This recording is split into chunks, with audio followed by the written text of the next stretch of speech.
Hello, everybody. Welcome to our Tuesday Comics Review Show. I'm Jason, I'm Andy. and we're with Infinity Flux Comics out of Chattanooga, Tennessee. So we receive our comics early every week. We bag and board them on Tuesdays, often on Mondays for some of them, Yeah, as long as they're here. And then we kick back, we read the ones that we want to read, the ones we think people are interested in, and we do this weekly comic review show where we tell you what you might want to buy, what comics are about. We do talk about if there are first appearances, major things, deaths. We just don't spoil the whole thing yeah, for you. yeah. So this week is a little different because of the bad weather that has been going around the country. And I mean, this was almost a week ago. hmm All those bad storms hit. Our order didn't quite make it here. Yeah, We got about a third of our order. Lucky enough, we got almost everything we wanted to represent. we kind Like, of Frankensteined it together. correct. Like, why am I showing off the blank cover to crossover? Because we didn't get in our normal cover yet. They're going to be here But tomorrow. the story's just the same on the inside. Correct. Everything else is going to be here tomorrow, but we want to go ahead and do our review show. One expression I've always liked is the show must go on. So here it is. Literally, The yes. show must go on. So okay, well, why don't you start, Andy? Yeah, I'll start with what I think is a really cool book this week, which is Superman House of L. Yeah. So, Future State is coming to a close. It actually comes to a close this week. And what I found was interesting, so Future State did not have any bookends to it. There was no Future State number 1 and Future State number 2, Yeah. or a 0 and 1, or however you want to look at it. As Marvel does it, Alpha and Omega. Exactly. Yeah. Yeah, there was none of that. But this definitely feels like a close to Future State.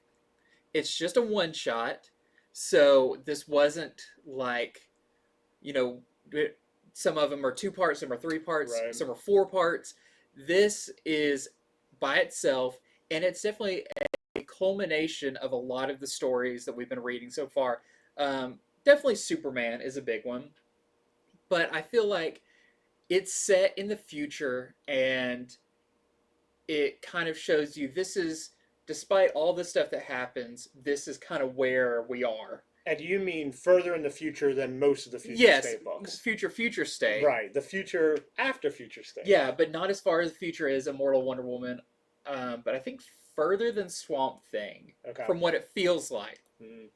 So, this, as the name says, House of L, is about the descendants of Superman and kind of what they become, and as they multiply through the years, what role they take on in the universe, which is a very important role, as they're almost a Legion of Superheroes or a Green Lantern Corps almost feeling thing. They're a big, but they're all one big happy family. Not really. So this feels kind of Game of Thronesy, as in you've had the generations of families go along that you have some that don't agree with other ones. Some have split off and went to do other things. There's Right. one that's actually become a Blue Lantern, and then there's kind of the more traditional Superman archetype people. And what I found also was interesting in this is it seems like Superman, maybe since he's near immortal, has maybe had multiple generations of kids from different mothers. Like, I mean, Lois was just human. Like, she died out at one point, and he might have carried on elsewhere, because there are mentions of like direct descendants of him that are not characters we know about, and that have different kinds of powers and looks to them and everything. Right. But all of this is really about what the lineage of Superman is, what the House of L represents, and what they're doing to kind of uphold that, and how do they honor Superman, even if most of them at this point had never met him. Because he's kind of disappeared. So this is a really good issue. Introduces a whole new villain, which has a great twist in it. But if you've been reading Future State for, most of it, if you read the Superman ones, I definitely recommend picking this one up because it does have that feeling of closure Mm-hmm. to a lot of those storylines. Like, despite all of this turmoil and everything, this idea of Superman as like the pinnacle of heroism continues into the future. So it's uplifting, but it's also super action packed. I really, really like this one. I kind of wish this was one of those four-parters because I feel like there's a lot of these characters I would like to have known a little bit more about and some of their Yeah. history. Yeah, the book's getting a lot of heat because of the first appearance of the new villain and also just a couple other character first Yeah, appearances. they're mentioning that there's the first appearance of John Kent's children. I'm not 100% positive that that is exactly true. They could definitely be descendants of his, but from my reading, I didn't notice them saying like, "Yes, my father is John Yeah. Kent, son of Clark Kent, or whatever." And just to point out, those two is doing a disservice to the tons of other Other characters that are in this. First appearances galore. Almost, I would say, near every character in this is a first appearance. So take that, Okay. and we also the really cool variant, which is kind of the portrait that would hang over the Superman mantle place, and that's kind of what Superman looks like now. So really, really good. Highly recommend this one. Even if you didn't read a lot of Superman stuff, this is just a great one and done story. So that is my spoiler-free review, which was very hard with this one. So I'm going to talk about crossover. Do No, it. no need to really hold this so close to the camera, I suppose. What does it look? Oh, but look! Look how blank the blankness is. Crossover number 4 was really, really good. I think it was my favorite issue so far of the series. Quite eventful as well. I think everybody has seen on the internet there is a Madman on the cover. So we already know Madman is in the book. This is not a spoiler. But there's a spoiler version of the cover where Madman, there's something near him, someone or something next to him that you can't tell what it is. And Andy and I, we were trying to guess Yeah. who is this spoiler character or thing, and we couldn't guess it. Well, it is revealed, and when I saw it, I was like, "Oh man, that's It's so really, cool!" I don't want to say it's obvious, It makes so much sense, but when you it see makes sense with how the cover looks. I'll say that. And I will say there is a new crossover in this that I think is awesome. I think it's the most important one yet. I will say it relates to another Donny Cates work, one that has already been optioned. So if you didn't think the Paybacks was a big deal, this one is a bigger deal. Yep. I am personally very interested in where he's going with this now and with the inclusion of this new crossover. And I'll say you see more than one character as well. I'll go ahead and put that out there too. So there's also the villains in this are getting really interesting. There's multiple sets of villains doing things now, and one of them might be holding a superhero captive. You'll just have to see that one for yourself. We were trying to discuss if we knew this character. We're not sure. Yeah, it's hard to tell given the context. Yeah. So who it might be. Yeah, and then there's another group. Let's just say, what would it be like if you created a superhero Frankenstein? You know, a little bit of this and a little bit of that. Well, let's just say there's a little something like that going on in crossover number 4 as well. So just an incredible book. I read right through it, loved it. I highly recommend it. I wish I could show you the other covers. We don't have them here today. Are you not going to mention the character on the last page that we had to look up? Combo Man?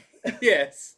Spoiler alert. There is a background shout out to an old 90s character that was licensed by Marvel called Combo Man for the product Combos, which is a snack food I quite enjoy. I like the cheddar, then the pizza. Pizza's my second favorite.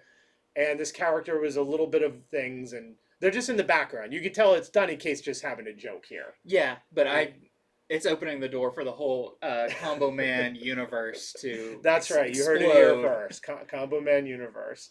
So, Someone's gonna go and try to find like what's the first appearance of Combo Man. Oh, I'm sure that comic is going to spike now from It's $1 to $4.50 or something. Yeah, I don't know how high you could spike a ball that flat, but That's four times the profit there.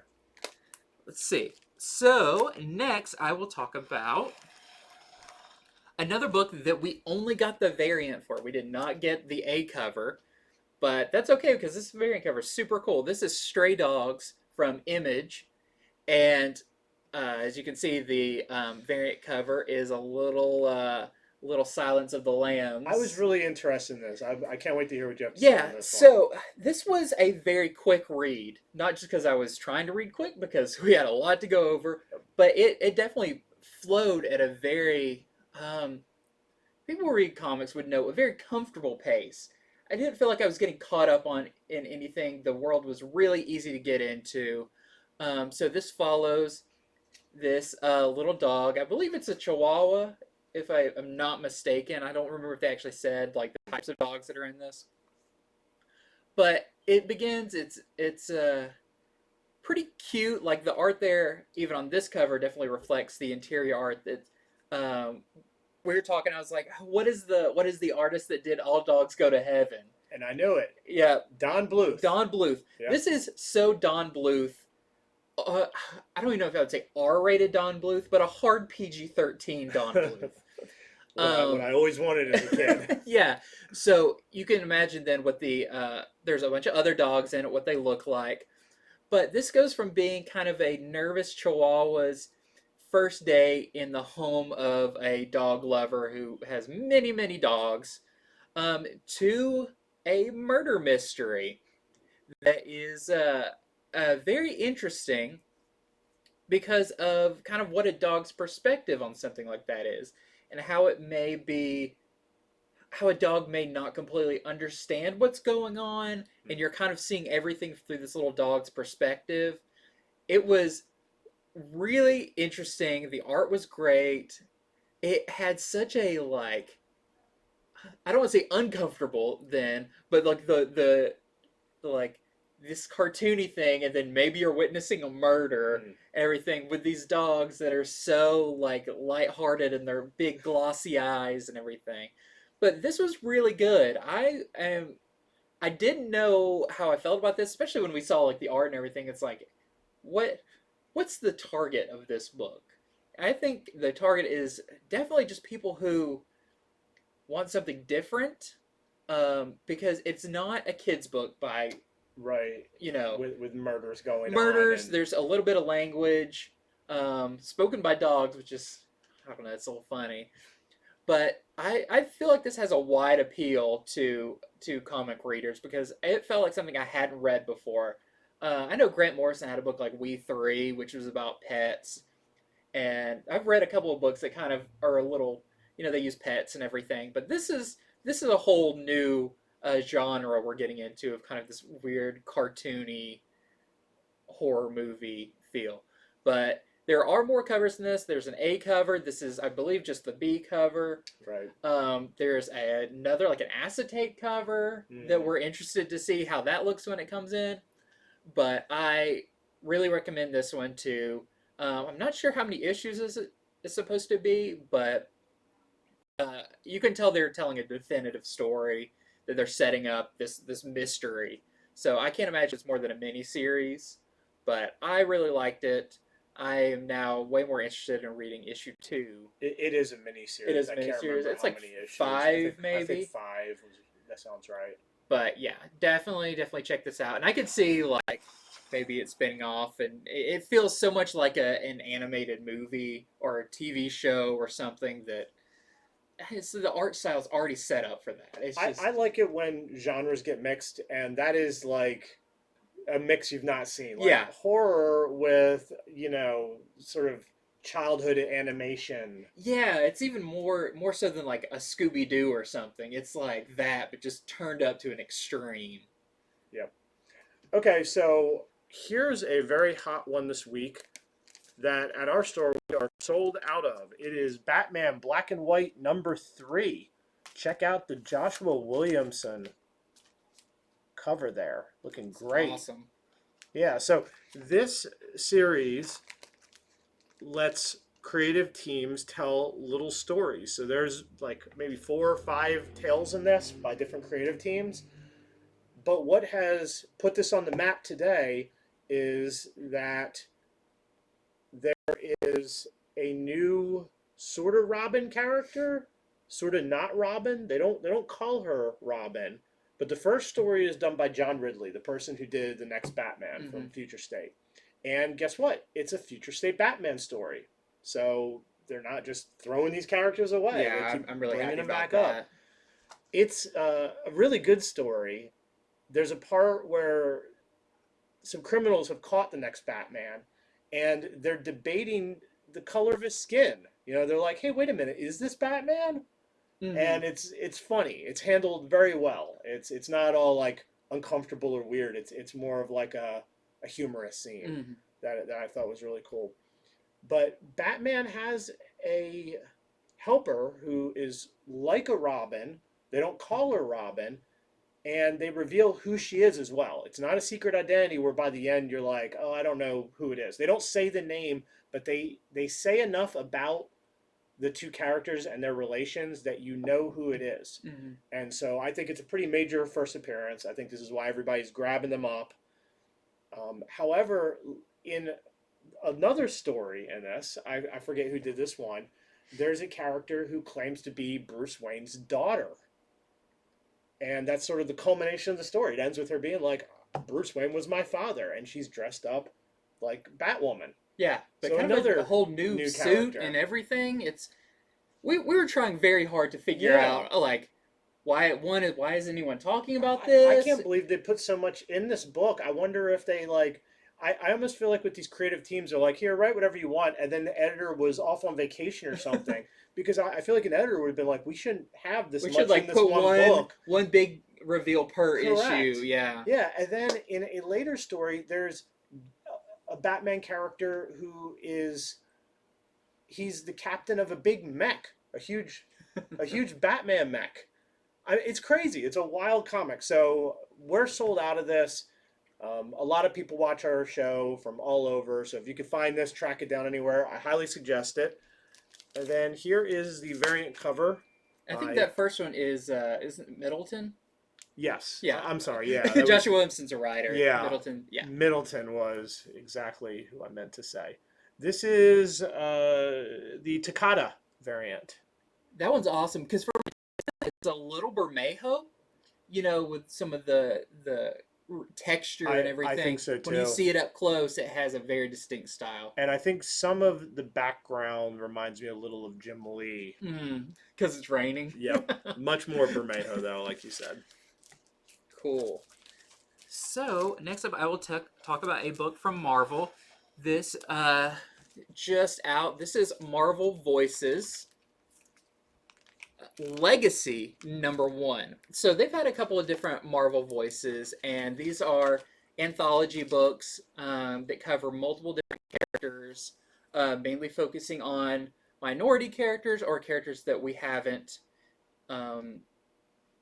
spotlighting characters that we haven't seen a whole lot of sometimes, or, but it's really cool because there is, we've had the Indigenous people issue that was really nice with all the variety.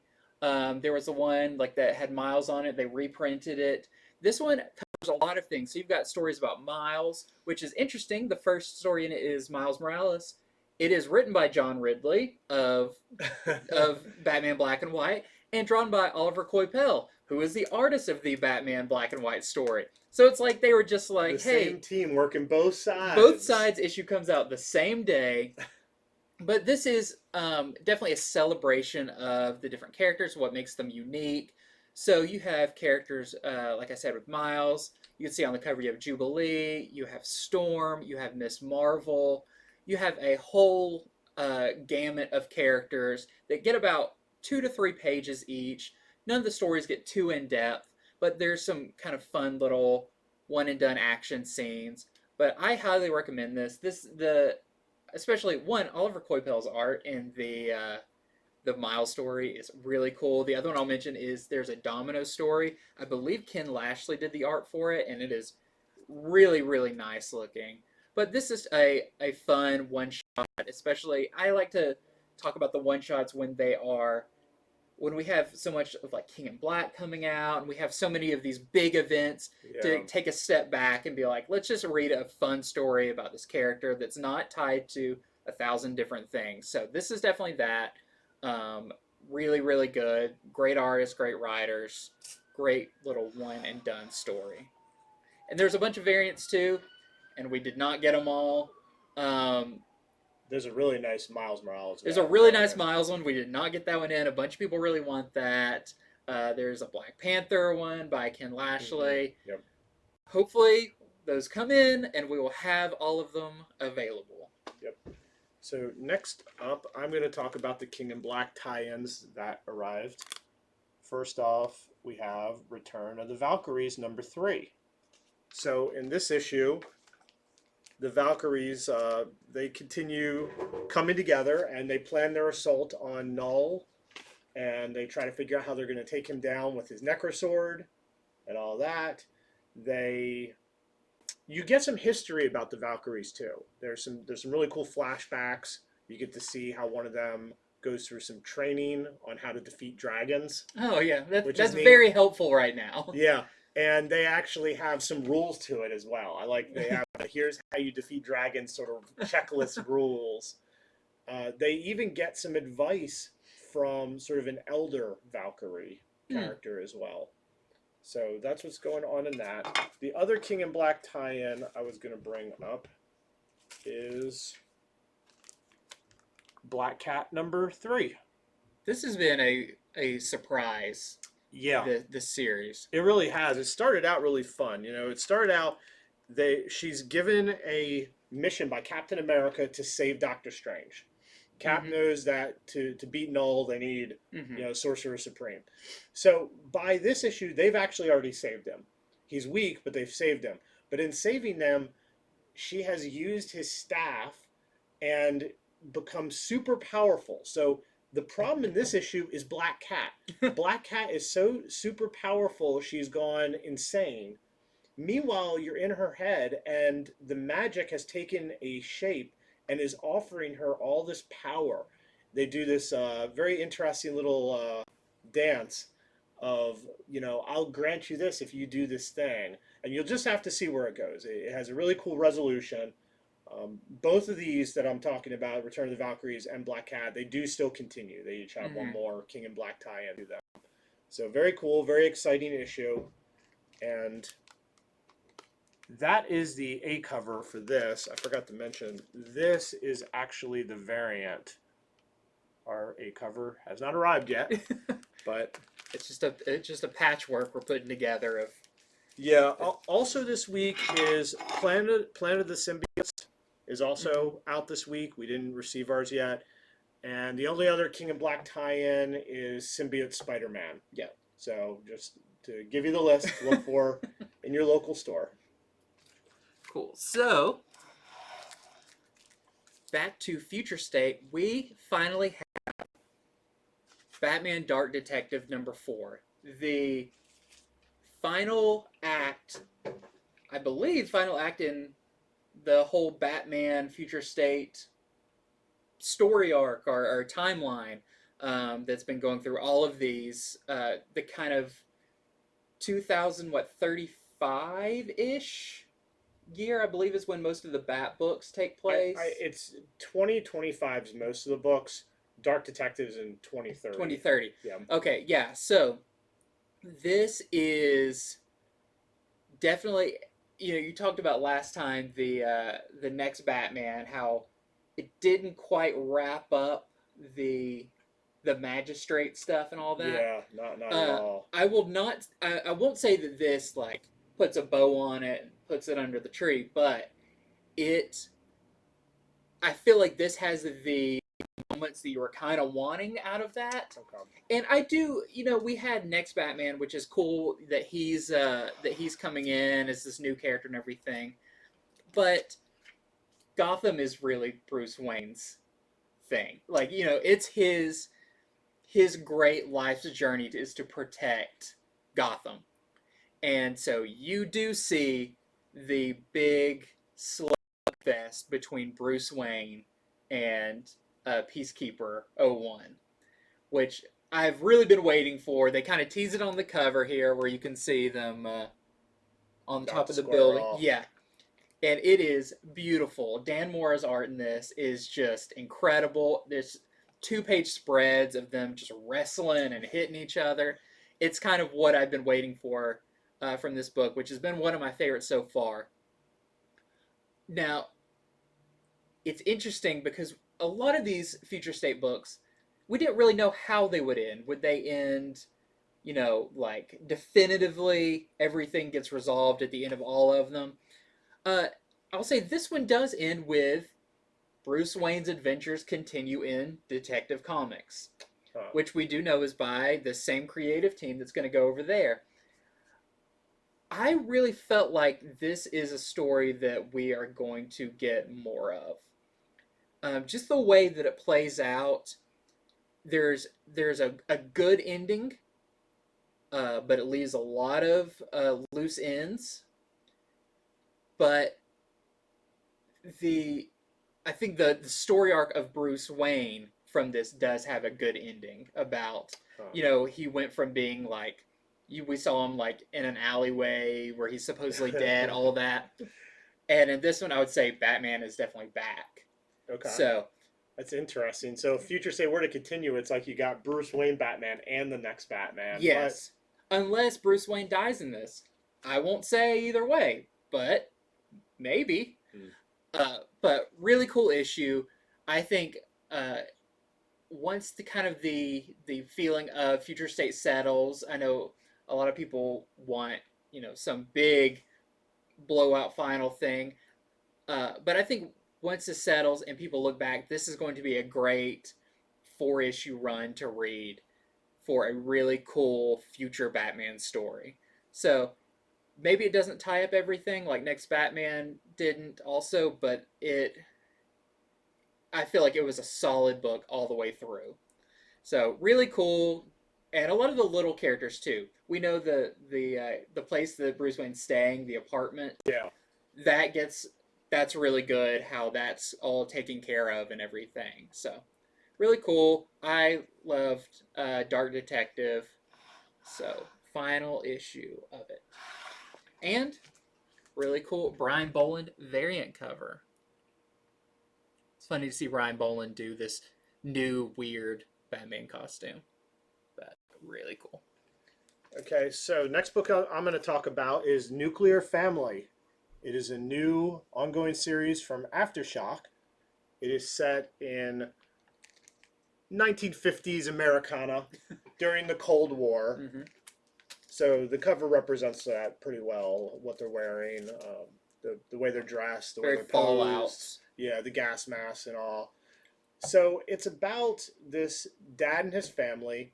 The dad is obsessed with the possibility of World War III and nuclear holocaust.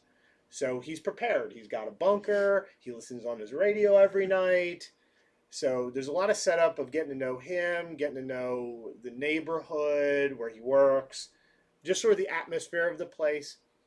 Without revealing too much, I guess what I'll say is what would happen if a bomb went off and everything was destroyed except for you and your house?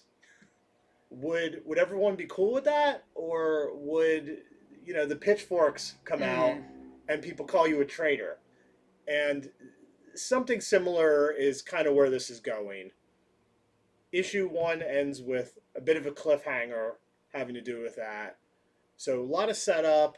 If you like that 1950s feel, I like that sort of thing. I think you'll enjoy it. Very, very Twilight Zone. I mean, there's no way you can write something like this and not get compared to the Twilight Zone. So we have a 1 in 15 Harris variant. We're selling it at our store for $25. Yeah, that book sounded very interesting. It was just the cover alone. I was like, Yeah, oh wait, what? yeah, good covers. Next up, I'm not sure where exactly it's gonna go, but yeah. it's we'll see. I do want to mention this. I didn't get to read the whole thing. It is a very meaty book, and it's kind of the follow up to Generation Shattered. Right. There we go. You got to break something. You got to and break then something. reforge it. Yeah. So this is. It's interesting because I feel like this was initially supposed to be part of 5G. You know, that the whole thing that Future State was kind of meant to be originally was a year-long event where the young heroes took over the older heroes' roles, and basically Future State, but stretched out to a year. I kind of feel like this was meant to be either the bookends of it or somehow tied into it, and they had to mess with it a little bit. So this follows characters from multiple kind of timelines or times. So you've got like Kamundi, you've got Steel, you've got Batman from his first appearance with the purple gloves and the ears that stick out a little bit further than they're supposed to, and they're all dealing with a story, a crisis type thing with a big villain. That's all. That's all cool. Like that's the crux of the entire thing. Um, but really, what I want to mention about this is what it represents as a whole, kind of how it's not a spoiler to give away. It's not really the ending. It's just kind of what it opens, which is what DC's calling like the linear-verse or the line-of-verse, something like that. We've read it, but we've not heard anyone say it. We haven't heard people say it. I need like an official you type into Google how to pronounce line-of-verse. So this is. We have the DC universe that is currently going on, that characters do age at a very relatively slow pace, but kind of the Batman we have is not necessarily the Batman from the 1940s, Goofy, or the multicolored version, or the zebra Batman. All of that. The one that James Tynion has right now is like, they don't say that's not the same one, but DC kind of has one of those rolling continuities where basically everything that matters was in the past 5 years. This linear-verse is basically saying now there is a timeline that I guess writers and artists can play in if they want, that everything happened. The Batman that's in this is the Batman with the purple gloves that was the Batman during No Man's Land. The Superman in this is the one that died, the one that I sure hope they bring up at some point, the one that could shoot little Supermans out of his hands from like the 60s. They're basically saying everything matters. Everything, this version of the character is the Batman that was alive in the 40s is the Batman that's alive in 2021. Wow. From Detective Comics 27 all the way to tie-ins. And he doesn't look a day over like 38. So if you want to write Batman or Superman, you're going to have to do a lot of reading. Right, and they're not saying this is the main ongoing. Right. This is not like the James Tynion Batman. At least that's not what they're implying. But it's opening this door to this new, very classic era world of the DC universe. I'm still confused about it. Probably everyone else who's reading about it is confused about it. But overall, what you kind of need to know from this is it sets up that universe and gives you a little explanation to what it all means. There's a character that kind of goes over with Batman, like, you're going to do a whole lot of stuff. So yeah, I'm trying to wrap my head around how that would be utilized. I mean, it's interesting. I don't even know if it's going to be references in the like, Batman, you're not aging. More like, Batman, remember that time for sure. you did that thing. Well, that would be more fun. You remember when you did that crazy dance number with Robin at the disco? And he's like, oh, I always try to forget that. Like, I feel like it's more opening the door to references and maybe follow-up stories to a lot older issues now. which is something people have been really wanting because DC has such a rich Yeah. history that they don't like, maybe when New 52 happened where it said, nope, we're rebooting it, we're scooting everything up. This is kind of breaking those bounds and saying anything and everything happened.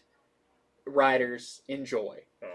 So just wanted to mention that. There is, of course, a story in this. This is not just a textbook telling you everything that happened. But I think this is interesting, especially if you're an old school DC fan, like some of the retro ideas that maybe you've been missing. This will be a very interesting issue for you to read and maybe get a feel of that and maybe a hint at what's coming forward. There's also a variant to this, but we are already sold out of it because today is Tuesday and DC Books went on sale today.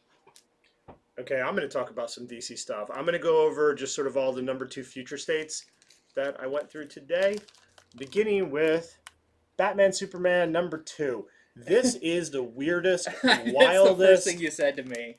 Batman Superman story I have read in recent memory. I mean, just so weird. So in the first one, they have this serum where you can change your face into animal faces. Now you might say, well, other than just to scare people, what's the application? Makes trick-or-treating so much easier when you can just, boom, and you're an animal. Well, this happens in Gotham. This is Superman visiting Gotham, and the magistrate, of course, is after anybody who has a mask, and so this formula can make it where their cameras don't know it's you. But of course, Professor Pig's behind it, and it makes people go crazy, and they somehow think they're going to beat Batman and Superman. I mean, just the premise that these animal people... There's a scene in this one where this animal guy is talking about what a wimp he thinks Batman is, and as you read it, it's like, he's going to beat you down so bad. And guess what? He does.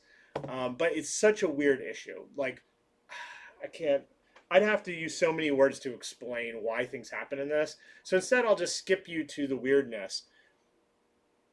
Why do Superman's laser shooting eyeballs appear on rats and birds all over the place? You will have to read this issue to find out why that happened, because that happens. Also, at the end of the issue, Batman is a jerk to Superman at the end of the issue. I mean, I know we do spoiler free, but I have to say, at the end of the issue, he kicks Superman out of Gotham. Wow. I couldn't believe it. I mean, I don't know how I feel about this issue overall, but it was wild. That's what I'll say. One of my big questions is, do we know why this is a future state issue? Is it ever really explained what? This is one of the earliest ones, because this is not next Batman. This is Bruce Wayne Batman. So, and this is set in 2025 before Bruce Wayne gets killed. Yeah. So I don't know. Even the timeline with this one is just sort of wonky. As far as why it's future state, they just wanted to tell a wild story. To me, it's the what if of the whole future state thing. Yeah, but there's no like magistrate in it or anything. Just the threat of them, mainly. Okay. No, it's mostly just these animal people and their face changing serum.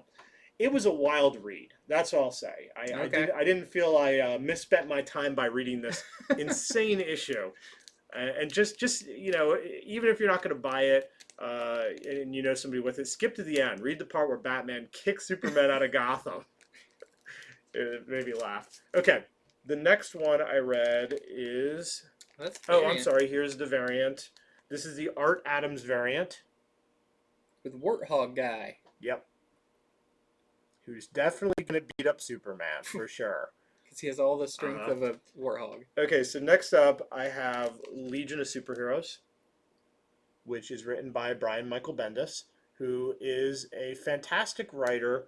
Whether or not you like all of Bendis' stories, the guy can juggle so many characters and have so many voices. They actually talk different. This comic, it will take you 3 times as long to read as any other. He has a lot of things going on, a lot of dialogue, a lot of characters. He has a part where there's multiple telepaths speaking to each other, and since they speak in the mind, he can put the word balloons anywhere he wants. Yeah. And believe me, they're peppered all over the place. His dialogue is very good as well. It's a difficult comic to breeze through. That's what I will say. A lot going on in it. There is a John Kent character who has I like how you say character, because it's like... pencil-thin mustache. It's John Kent mixed with Errol Flynn. Yeah. That's really how he looks. So very very cool book, and there's a variant by Ian McDonald. He's artist. I don't feel gets as much acclaim as he should. No, I really very like his talented. I really like his stuff a lot. Yeah. And then lastly, I read Superman versus Imperious Lex number 2. This is the one Future State book that is a three-parter. It's actually not done. I believe there's one more that's still coming out. I don't know if it got delayed or what, because I thought House of L was supposed to end the whole Future State thing. Yeah, I'm still very confused about that three-part idea. But yes, this has another one. At the end, it says to be continued.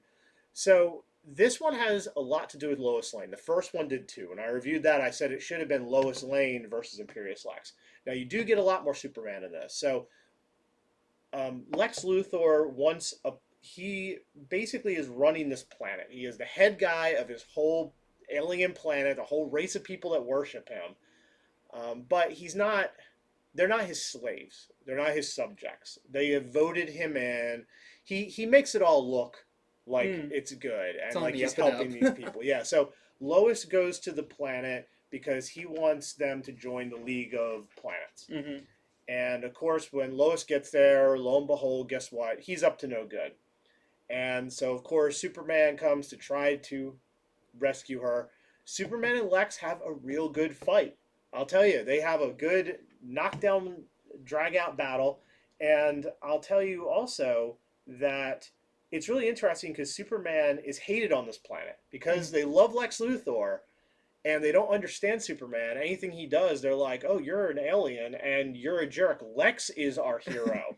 So seeing Superman deal with a whole planet of people who hate him, I thought was just worth the price of admission. So a few other really cool things happen in this, but it doesn't end. Lex's plan goes awry, and it ends kind of with Lex. He's got something else up his sleeve. So that is my review on all the other Future State books. Very confused about the number of issues of that, and when is part 3 going to come out? Because I'm not sure. I'd say 2 weeks from now. Weird. Once everything else has started back. Yeah. Post Future State. I know it. Okay, so I'm going to do much of the same, and I'm going to go through a couple of Future State books that I got a chance to go through. But of course, starting out with the most important, at least to me, Aquaman number 2. So this picks up basically where issue 1 started, but from a different perspective. So issue 1 followed Aqualad / Aquaman, who has become, Hyde. What's his first name? Anyways, but the new Aqualad is now the Aquaman, and Jackson Hyde. That's it. Okay, so yeah, he's Aquaman, but where the first issue followed him, he got imprisoned. You get some flashbacks to maybe what him and Aquaman Amara's daughter Andy was doing, where he was training her, and then he lost contact with her. Something happened. They got separated. This is her perspective on everything that happened. And it is, if you know what happened in the first one, which I'll give away the little thing, she's attacked by a giant monster. To get Jackson to let go and escape, she cuts her own leg off, which is pretty rough. Wow. This, which I can't believe I didn't even think of it at the moment. Aquaman has a very similar story with his hook hand. Yeah, I was about to say, the cover. Yeah, unfortunately, she does not get a peg leg. And that would have been a very interesting, like a peg hook. But if you know Aquaman's story and his term, the water bearer and everything, you kind of get a hint at what she does to fix this as she follows in her father's footsteps. So she also has to survive, much like Jackson had to survive against all these threats, these multiple dimensional aquatic threats, to they are finally reunited, and it is awesome. I think this is one of the strongest ones. I know people are hit and miss about Aquaman, but I'm personally a huge Aquaman fan. I think this does great justice to um, his daughter and the former Aqualad and everything. So great, great issue. I want to see this would be a great ongoing as well. There's the variant where you kind of get the two time frames of her young and old, and same with Jackson. When Andy Curry grows up, she gets tough. She gets very tough. You find out in this. It's funny because you were mentioning in Justice League, like kind of her attitude and everything. Yeah. In the end of the first one, Jackson kind of tells the people who have captured him, like, "Oh, you better watch out now because she's here," and you see why. She's rough. Like she's been through a lot, and she maybe has some anger issues, which are much. She's earned them, but great issue. Next one is Suicide Squad #2. This one's cool. So this is mostly about Peacemaker, who we know is getting his own TV show, and he's going to be in Suicide Squad movie, and we know that he's going to be a big part in. Actually, next week is, I believe, when Suicide Squad #1 comes out, or the new. And he's going to be the team leader. He's the team leader. Yeah. So if you want to find out more about him, and since this is the same creative team that's going to be doing that, I feel like there's a lot of stuff placed here with him and Superboy, who we know is going to be part of the new team. So really cool, especially if you don't know much about that character, because he's used a lot in this. Let's see, this had a cool variant cover, which I believe connects with the issue 1 variant cover. And this one, did it have the backup story with Black Adam? Yes, I'm glad you mentioned that. This was, so reading this Suicide Squad story, good. You know, I liked it. I feel like the big part of it, and it's funny that you mentioned that. I completely forgot because I was in my mind like that's a whole separate book. Right. It's the Black Adam story, which we mentioned on the previous show when you read Teen Titans and what's the other one that tied in with it? Shazam. The story of the that whole thing is brought up in this. This is kind of the ending of this long other story that's been going on. So there is tons of possibly new characters. It's hard to tell because in this, you know, we're so far in the future. This is one of the furthest in the future. I think aside from Immortal Wonder Woman, this was the furthest one. Yeah. But so these could be characters we know, but kind of different forms. But there's one character, you know, sometimes you see a character and how they look, and you're like, I bet I can guess what their name is. There's a funny one that's kind of a play off Batman in this. But also, there's some new concepts and locations, which people don't care about first appearances of locations as much. But I'll say one is the Speed, I think it's called the Speed Force Wall. So we have the wall that surrounds the universe that was broken in Justice League and all of that. This is a wall made of the Speed Force, it seems. There's a new version of Themyscira that kind of goes over a bunch of stuff that's like, oh, these actually seem like well thought out locations with stories of their own and how they became like this.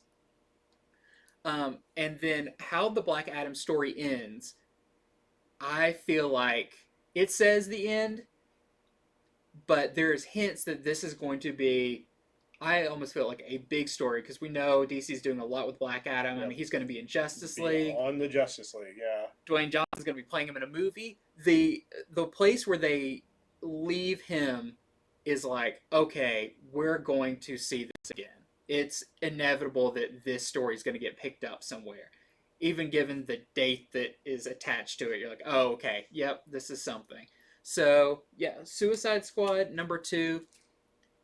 I would say for the Suicide Squad thing, it's a good story. The Black Adam one is a great story. I think that's all of my future state. So I read this book, Two Moons, by John Arcudi. John Arcudi, he did a lot of writing for BPRD. Yep. I read tons of his BPRD stuff. I'm a big fan of his. His billing, I think, was a little lower because everybody thinks of Mignola when it Yeah. comes to everything having to do with Hellboy. But I think Arcudi stuff on BPRD was really good in its own right. He's another person who's good at writing multiple characters and making them very different. So this book I quite enjoyed. It is a werewolf tale told in the Civil War times. And this isn't just the beginning of the Civil War or end of the Civil War. This is like the bloody middle of it.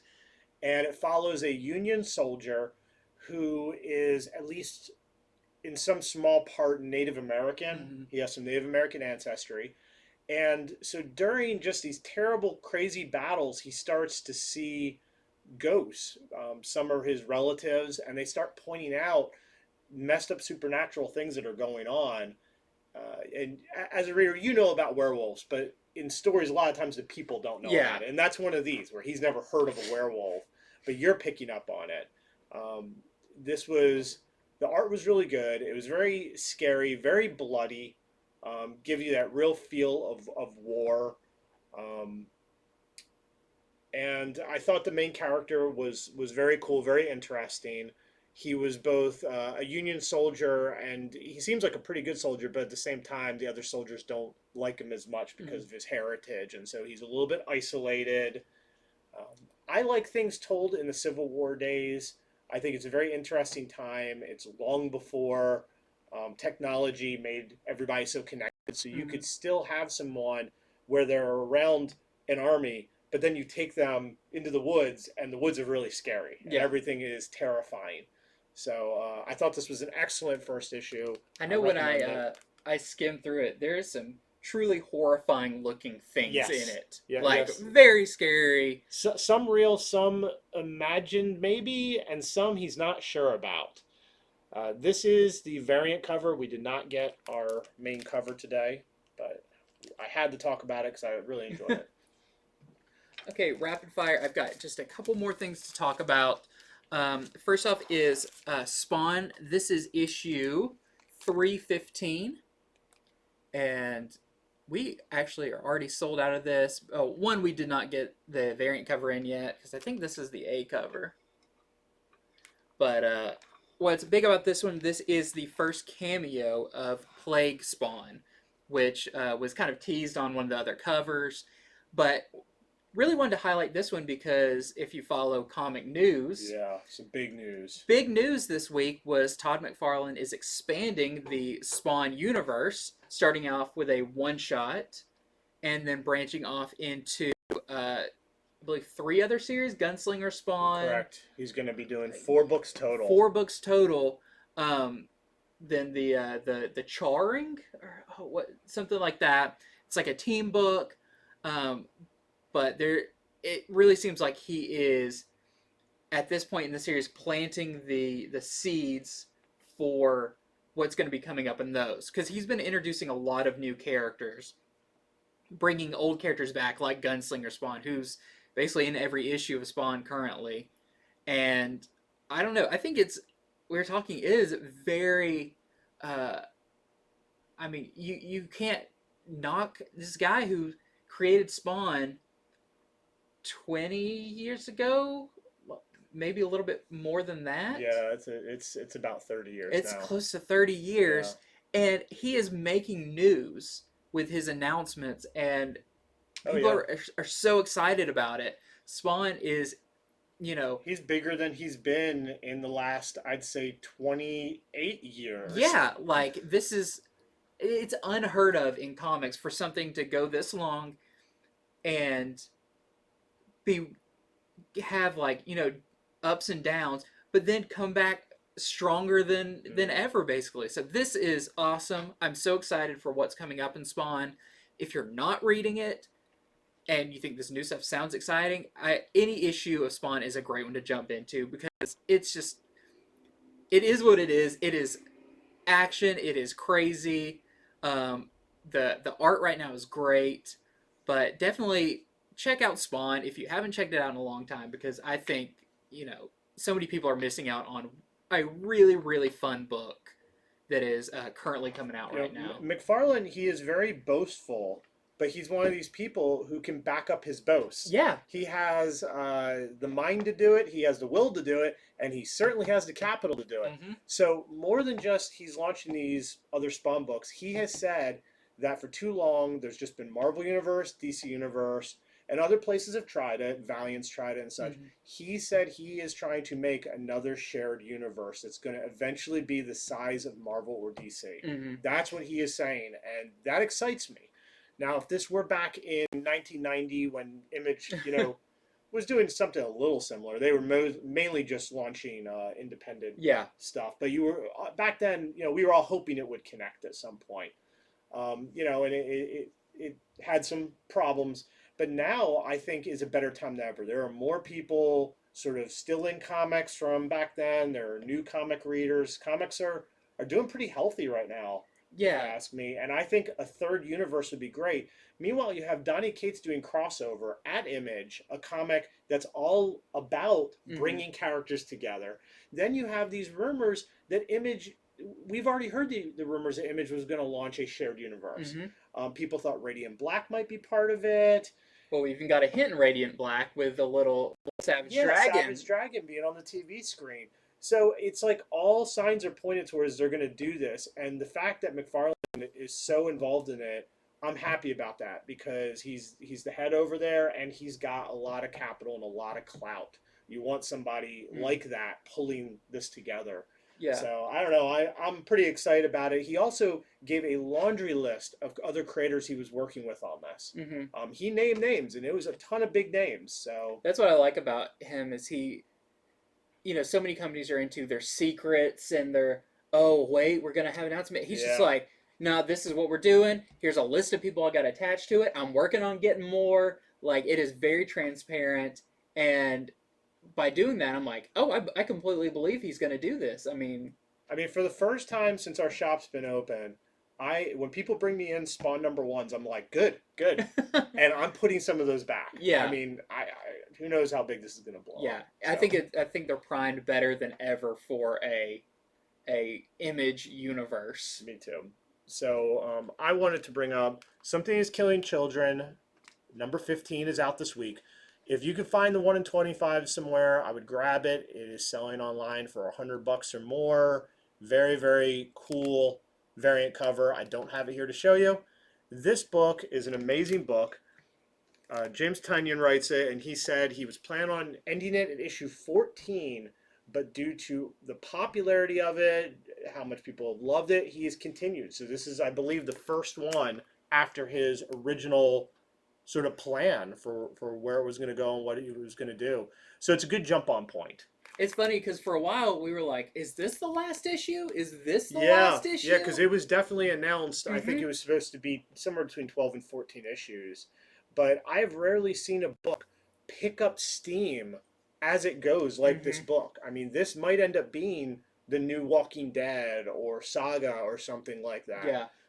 So even though we're 15 issues in, you might want to add to your pull list. You might want to check it out. Go get the trades because if you try to buy the first prints now, yeah, you're right expensive. because it's crazy. We think of Walking Dead as like, Walking Dead, one of the biggest successes in comics history. It didn't begin start that way. Correct. It picked up steam as it went. Just from talking to people too, of like I saw it and I flipped through it, but it's black and white, and I thought, nah, I don't really like black and white comics. Like the first, I believe Kirkman said, like, Invincible launched at the same time. Invincible was outselling Walking Dead, I think, through issue 7. I was getting Invincible, and honestly, I was not getting Walking Dead. Yeah, and I feel like that is the sign of a bigger book because it doesn't come out of the gates laying all its chips on the table. Right. It is a slow burn that gets you up. invested, and then it becomes this behemoth later on, and you felt like, we've had the setup for that. Yeah, and in our 6 years of being open, I haven't seen any book do that. That started in our 6 years. That is an indie book, other than this one. Yeah. So I think that's awesome. I think that's a very interesting book to just watch from being a spectator. I'm like, this is breaking all the as long as Tynion didn't run out of story. It's like yes. I don't know what to say. As long as I he's doubt got it. story. He seems to be fully in stride. Just a couple of mentions. One, we have Miss Marvel number 18, which is celebrating 75 issues of Miss Marvel, which we're celebrating every milestone, every 25, 50, 75. We'll get to $1 soon. So just a big achievement for one of Marvel's kind of newest characters. She's not that new anymore, but this kind of next generation. Also want to mention real quick, Star Wars Dr. Aphra number 7. This is the second print, which went back to a second printing because this was the first appearance of Wendelphus, the leader of the Six Kin. But overall, a great series. Star Wars, of course, everyone knows is hotter than ever. If you hear the word Star Wars and first appearance in the same sentence, my ears just perk. It's just like, yeah, sure. Well, let's go with it because they'll do anything with these characters, and it's such a rich universe. Also, we see in the background, Lady Proxima from Solo appears in this one too, which is a very fun story. And then there is the third printing of Daredevil number 25, that awesome Elektra cover. Just want to make people aware the third print is out as of tomorrow. I have a feeling that at some point we're going to get maybe a second Daredevil book. When they want to bring Matt Murdock back as Daredevil, right? People are so excited about Elektra being Daredevil. It's like, I just give her her own book too, and let's have 2 Daredevil books. On our Sunday show, Megan sold Elektra's first appearance, and it's funny because on the cover they misspelled her name. They put a CK. Oh, yeah. Is that all for you? That's all I got. So I also wanted to show off Walking Dead is doing this awesome series of David Finch second print covers. So it's issues 1 through 6. We got half of them. So here is issue 2. Here is issue 3, I believe. Or no, issue 5. Issue 5. And lastly, issue 6. So there are 3 more. They're all released tomorrow. I think they're just super cool. Awesome to have the entire set. So look for them at your local store or us if you shop with us. Lastly, I just want to show, this is the 1 in 25 De Felici variant for We Only Find Them When They're Dead. We are selling it here locally for $15. Which We Only Find Them When They're Dead is very interesting too, because that was a book that me personally, when I was looking at orders and everything when it was coming out, I saw the names on it. I thought the concept was awesome. We ordered heavy on it. Yeah. So it was a little bit of Something is Killing the Children, but I felt like we got in very early on, like, this is going to be a big book. So probably a lot of stores had the issue of like, oh, we didn't have enough to keep up with it. We did, but it is another book to watch that it keeps building, and more people are like, this book is amazing. What a great concept, mining these sort of giant creatures in space and trying to find them. So, okay, well, that's it. I believe that is our show for today. Even though we didn't have all the comics, as I said at the beginning, the show must go on. Yes. So I think we brought you the information of what to look for. I think we've pretty much mentioned all the ones we didn't have. So thanks for joining us again. We'll put some details up for anyone who wants to try to order through us. And we'll be doing our show Comics from the Future on Friday. Yep, it's a big one. Yep, we talk about all the comics that are open order. So all of these were on a previous show where we discussed which ones we thought you should order and which ones we shouldn't. I will tease Comics from the Future. This is Marvel. We'll be talking about Alien #1. Awesome. On this week's Comics from the Future, which I think is very exciting. All right. Well, thanks for tuning in, and we will see you next time.